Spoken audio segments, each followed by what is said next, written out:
Can you talk about what institutional custody means for XRP if I want my XRP back in the future? You can take it out at any time. Again, we whitelist wallet or greenlist wallets, whatever you want to call it. And you just tell us, hey, I want my XRP out. And we say, okay. And we sign it and send it back to you. The SLA at Anchorage is 24 hours. So, it can take up to that amount of time. I really liked when we worked with standard custody. The longest it ever took when we were at standard custody was about, 3 hours one time. Anchorage is normally pretty quick. That's probably a reasonable time frame, 3 to 5 hours. Sometimes it's much faster than that if it's during business hours for sure. But their SLA is 24 hours to send your crypto out. But if at any time you want to pull it out for whatever reason, they are your assets and you can absolutely do that. If they are in the fund, it can take longer. In the documents that you sign, there's, a 60-day hold period effectively when you first put them in there. Most funds or hedge funds, if you're participating, it's a 12-month lockup. Like you can't withdraw funds for 12 months.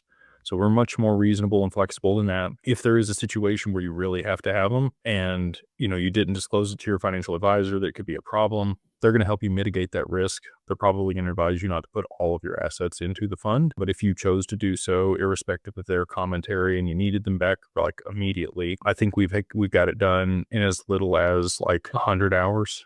A little bit less than 100 hours to be able to unwind it out of the fund and get them back to you. So I know it's not DeFi. Okay. I know it's not real-time instant settlement, swapping back and forth. There are other counterparties that are involved, but this is also a good thing. And it also mitigates some risk for you. If there is a deep fake or a situation where, somebody's asking for stuff and it does take longer to get the assets out of there, it's probably a good thing, right? We have some systems in place to be able to mitigate that risk. If you tell us a certain word that is a distress word, then we're going to know that you're in distress, and we're probably going to delay that transaction, and we're going to call the authorities and tell them that you're under duress and being coerced by somebody and, probably need to send help over there. So that's some of the additional benefits that we provide.